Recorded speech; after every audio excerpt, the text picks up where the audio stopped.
I wanted to present a little review video to help people with naming and writing formulas.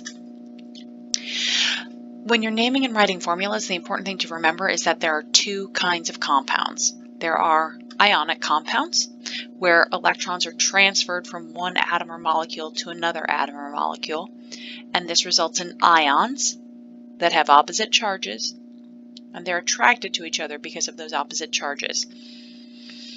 So this picture of sodium and chlorine shows the example of an ionic compound with these positives and negative charges attract to each other. Opposites attract.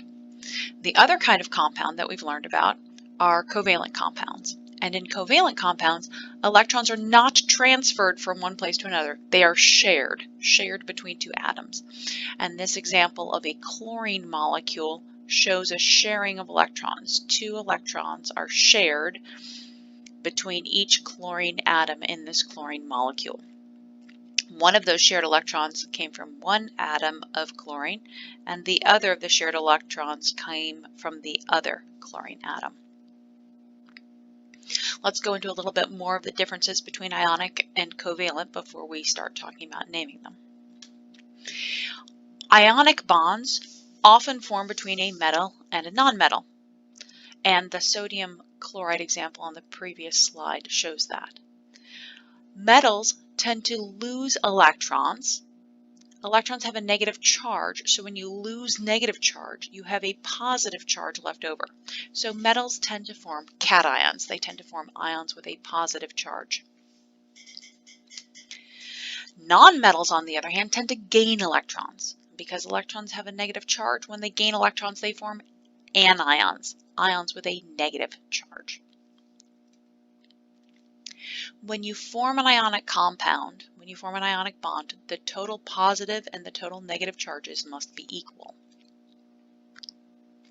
It's also important to remember that ions can be polyatomic. They can be made up of more than one atom. In the sodium chloride example, sodium was just a sodium atom with a charge. Chloride was just a chlorine atom with a charge. But polyatomic ions are groups of atoms bonded together, and the formula can't be changed. So here we have an ammonium ion, which is one nitrogen and four hydrogens kind of glued together, bonded together, and the whole cluster of atoms overall has a charge of +1. Here the chromate ion is one chromium atom bonded together with four oxygen atoms in such a way that the whole cluster of atoms has an overall charge of -2. So ionic bonds are bonds between two ions, a positive ion and a negative ion, and those could be between a metal and a nonmetal, or the ionic bond could involve a polyatomic ion. However, with covalent bonds form between two nonmetals. The naming rules are different for ionic compounds versus covalent compounds, so we're going to talk about each of these one by one. We're going to talk about ionic first and then covalent. First, let's just refresh our memory as to where the metals are on the periodic table. The metals are shown here in yellow. They are to the left of the zigzag staircase on the periodic table, and nonmetals are shown to the right of the zigzag staircase on the periodic table. Remember, hydrogen is a nonmetal, even though it kind of hangs out over here with the metals. And metalloids are kind of between the metals and the nonmetals, and they generally participate in covalent bonding, not ionic bonding. So let's go about naming ions. We're going to name ions first before we name ionic compounds. When we name ions, the positive ion, the cation, is just the element's name. So Li with a charge of +1 is just the lithium ion. We just call it lithium. Ca with a charge of +2 is just the calcium ion. We just call it calcium. When we name the anions, it's a little more complicated because we drop the ending of the element name and add IDE. So for instance, the fluorine ion, we don't call it the fluorine ion, we call it the fluoride ion. We drop the INE adding and ending and add IDE. So this is called fluoride. And oxygen with a charge of -2, we don't call it the oxygen ion, we call it the oxide ion. We drop the -agen ending of oxygen and we add the IDE ending. For polyatomic ions, the names that you see on the back of your periodic table, you just use those names as shown. Don't change the endings. So for example, the SO4 with a -2 charge, that sulfate ion, you call it the sulfate ion. Don't try changing the ending to IDE, because if you change the ending to IDE, that means you're talking about just the sulfur atom with a -2 charge, not this whole polyatomic ion. So with polyatomic ions, do not change the endings. So now that we know how to name the ions, let's look at how to name the compounds when we start putting these ions together. Okay, when you name an ionic compound, you first write the name of the cation, then you write the name of the anion. So here we've got calcium ions and fluoride ions attracted to one another, so we call this compound calcium fluoride. In this example, we've got sodium ions and sulfate ions, so we call it sodium sulfate. In this example, we've got the polyatomic ion that's called ammonium and the polyatomic ion that's called phosphate. So we call this substance ammonium phosphate.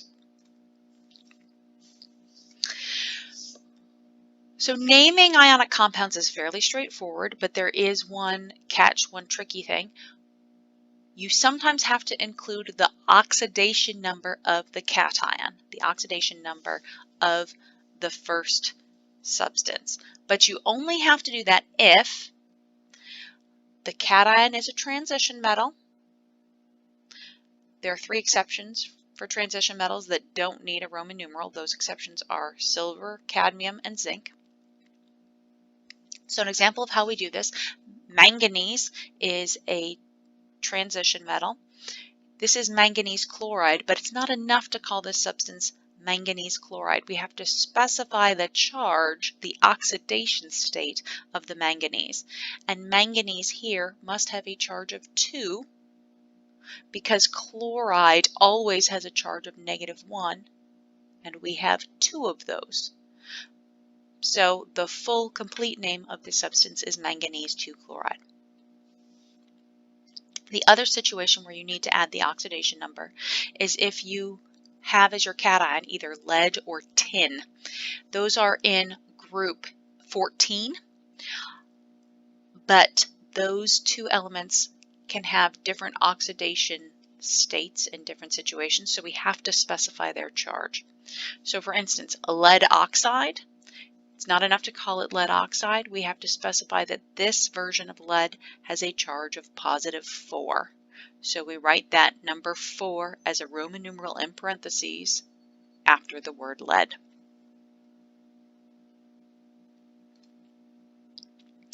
Just as a reminder, here are your common ion charges in the periodic table. Group 1 tends to have a charge of +1, Group 2 tends to have a charge of +2, Group 13 has a charge of +3, Group 14, except for tin and lead, are found in this group, and they can have variable charges. Group 15 has a charge of -3, Group 16 has a charge of -2, and Group 17 has a charge of -1. The noble gases, Group 18, don't form ions at all. And you can see here in the transition metals, the kind of dip in the periodic table. Those metals can have variable charges, like iron can have a charge of +2 or +3. Copper can have a charge of +1 or +2.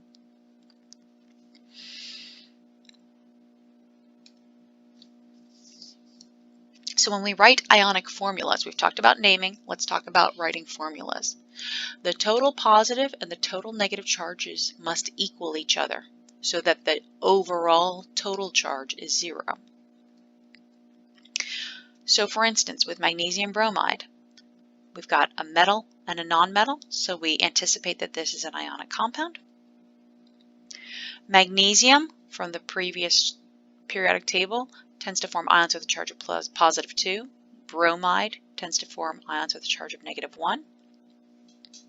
So we need 2 bromide ions for every 1 magnesium ion. Therefore, the final formula is MgBr2. For iron 3 oxide, here we have a transition metal bonding with a nonmetal, so this is an ionic compound. And that iron 3 tells us that we're dealing with iron with a charge of 3. Oxygen, because it's in group 16, always has a charge of negative 2. And based on these charges, we see that we need 2 irons for every 3 oxygens, so that there's a total positive charge of positive 6 and a total negative charge of negative 6. So the final correct formula for iron 3 oxide is Fe2O3. Ammonium phosphate has 2 polyatomic ions. Ammonium is a polyatomic ion, phosphate is a polyatomic ion. So I just copy those formulas from the back of the periodic table. And based off of the charges, don't get confused by what atoms are here, just look at the charges. My charge is positive 1, and my charge is negative 3. Therefore, I need 3 ammonium ions for every 1 phosphate ion in order for those charges to balance out and equal 0. So the correct final formula here is NH4, 3, PO4. Notice I need to use parentheses here. I use parentheses whenever I have more than 1 polyatomic ion. So now let's look at how we should name and write formulas for covalent compounds. For covalent compounds, we write the name of the first element and we add a prefix to indicate the number of atoms. However, we don't need to use the mono prefix on the first element. We have to use prefixes indicating all other numbers except for the number 1, and mono is the prefix for element number 1. Then we write the name of the second element and we change the ending of that element name to IDE. And then we add a prefix to indicate the number of atoms. So I've mentioned these prefixes, so let's look at the prefixes that we use when naming covalent compounds only, not ionic compounds, just covalent compounds. Mono is the prefix meaning 1, di means 2, tri means 3, tetra means 4, penta 5, hexa 6, hepta 7, octa 8, nona 9, and deca means 10. So let's look at some examples of these and how to go about naming covalent compounds. Here we have carbon bonded to 4 chlorines. These are all nonmetals. Carbon is a nonmetal, chlorine is a nonmetal, so we know this is a covalent substance.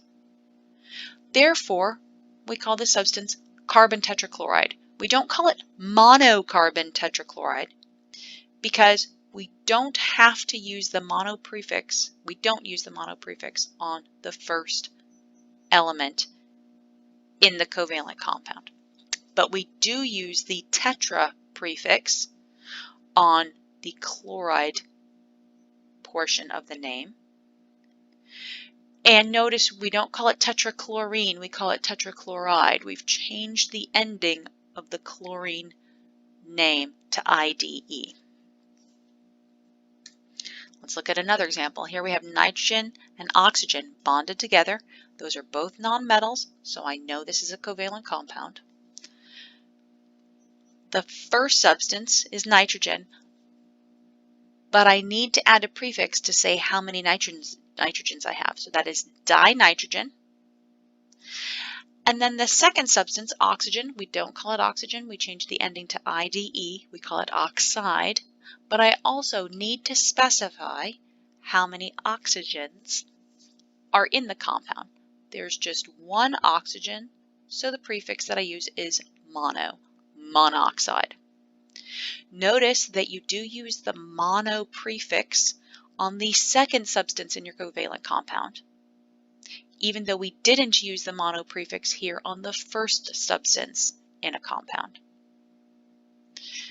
You use all prefixes all the time in covalent compounds, except for the mono prefix on the first element only. Let's go the other way. Let's look at trying to write formulas. Arsenic trichloride. Arsenic is an element on the periodic table. Chlorine is an element on the periodic table. Arsenic does not have a prefix, therefore I know to just write, I only have one of that element, so As is the element symbol for arsenic. And we didn't just say, because we had the prefix tri on the chloride portion of the name, we know we have 3 of the chlorines. So the correct formula for arsenic trichloride is AsCl3. Students sometimes struggle looking for chloride on the periodic table. Remember, the ending of the second name has been changed to IDE. So don't look for chloride on the periodic table, look for chlorine. Okay. Arsenic is actually a metalloid, not a full nonmetal, but remember metalloids do generally participate in covalent bonds, just like nonmetals. Let's look at dinitrogen pentoxide. Nitrogen, I know, is a nonmetal on the periodic table. Oxide refers to oxygen, which is also a nonmetal. So I have 2 nonmetals, so I know this will be a covalent compound. The di prefix means 2. The penta prefix means 5. Therefore, I have 2 nitrogens and 5 oxygens.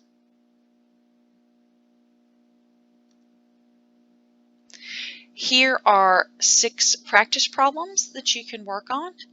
You'll want to pause the video so that you can work through them before viewing the answers, but I will reveal the answers now. Sulfur hexafluoride is a covalent compound because it involves 2 nonmetals. Tin 2 chloride is an ionic compound, and tin is one of those substances that needs to have their oxidation number specified. So we have to include that oxidation number, that charge of tin, in parentheses.